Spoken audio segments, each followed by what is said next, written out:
let's continue our discussion about Introduction to Statistics. So in the last activity, we saw an example of a histogram, and we also looked at a bar graph. So it's important to understand the difference between these two. A histogram is a way to represent numerical data on a number line, where the data values are grouped by ranges. So you're going to get clusters of values together. The height of each bar shows the number of data values that fall within a given range. A bar graph is a way to represent categorical data. So we saw that when we were doing the pugs, beagles, and German shepherds. There are some similarities, right? They both use a bar. They both have a vertical axis that represent the number of values within each category. But a histogram is a different thing than a bar graph. So pay attention to that as we move forward. All right, activity 3, using dot plots and histograms to answer questions. Claire recorded the amounts of time spent doing homework in hours per week by students in the 6th, 8th, and 10th grades. She made a dot plot of the data for each grade and provided the following summary. So we're going to read through this summary, and what we want to do is figure out which one of these dot plots, A, B, or C, goes with the 6th graders, which one with the 8th graders, and which one with the 10th graders. So the first thing we're told is that students in the 6th grade tend to spend less time on homework than students in the 8th and 10th grades. All right, so just looking at these, which one do you think is less time? Down here we've got, less time here. So I think that B is going to be our 6th graders. So let's put 6th graders right here. All right, so now we've got A and C for our 8th and 10th graders, and we're told the homework times for 10th grade students are more alike than the homework times for the 8th grade students. In other words, all the 10th grade students tend to do more of the same thing as far as study time.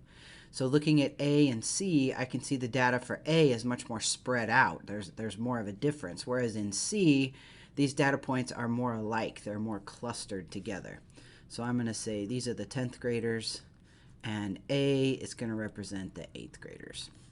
So now that we have those matched up, and make sure you explain your reasoning. I talked through some of that, but you write out sentences to explain that.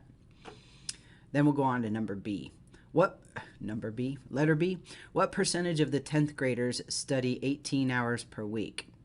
So we need to look at the 10th graders here, and we can see 18 hours per week right here. We've got 1, 2, 3, 4, 5, 6, 7, 8, 9 data points out of how many? So now the question is, what is the whole? So the question is, what percentage of the 10th graders? So that's the whole. So we have to count all these dots. Now, if it would have said of all the students represented, we would have had to count all 3 of these dot plots up. So pay attention to what is the whole. All right, 1, 2, 3, 4, 5, 6, 7, 8. Then we got these 9 for 17, 18, 19, 20. So I think we've got 20 students there. All right, so 9 out of 20 is 45%. And you could punch that into your calculator, but also notice if you multiply the top and bottom of this by 5 to make the denominator 100, if you can make the denominator 100, the numerator is the percent. And you don't have to use your calculator. C, what percentage of the 6th grade students, so that's the whole, the 6th grade students are the whole, study less than 15 hours per week? So let's look at our 6th grade students here. Let's get rid of some of this. So here's our 6th grade students, less than 15 hours per week. So that does not include 15. Strictly less than 15. Less than 15 is not going to include 15. So it's going to be these guys here. So it looks like there are 6 people represented in our dot plot out of, now we got to count the total. So that was 6.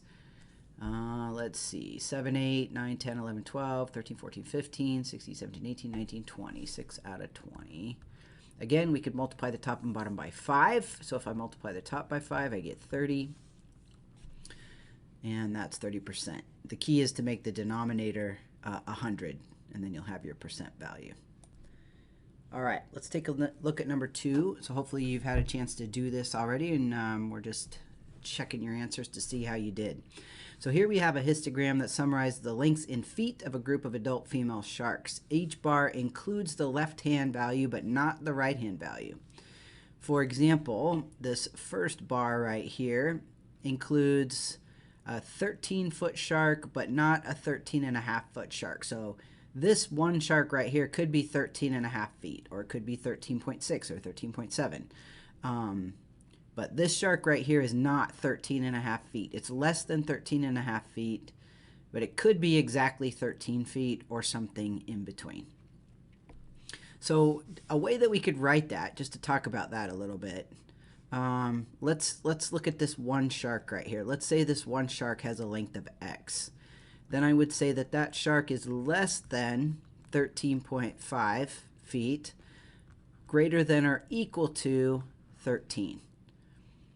All right, so you could do each bar like that. Like these 10 sharks right here are the value of these sharks. If there's some X that of some length in here, I call X. It has to be bigger than or equal to 16, but strictly less than 16.5. So that's one way you could write that. All right, how many sharks were between 15 and 16 feet, including 15 but not 16? So we need to look at our bar chart where we would see that. So including 15 but not 16 could be these two bars right here. So that would be 10 plus 9, which would be 19. C, what percentage of sharks were less than 15 feet long? All right, let's find those. Less than 15 feet long would be anything in here. So it would be these bars right here. So it looks like we have 1 plus 1 plus 4 plus 10 sharks. So that's a total of 16 sharks out of 50 total sharks. Now you could punch that into your calculator to get the percent, but is there a way you can make the denominator 100? Pretty easy, right? We're just going to multiply the top and bottom by 2. So that's 32 out of 100, which is 32%. Part D, the sharks that are at least 14 feet long and no more than 17 feet long make up what percent of this data? All right, so let's think about that a little bit. Let's erase some of that. Okay, what's a way we could write this? So we're looking for lengths that are at least 14 feet long.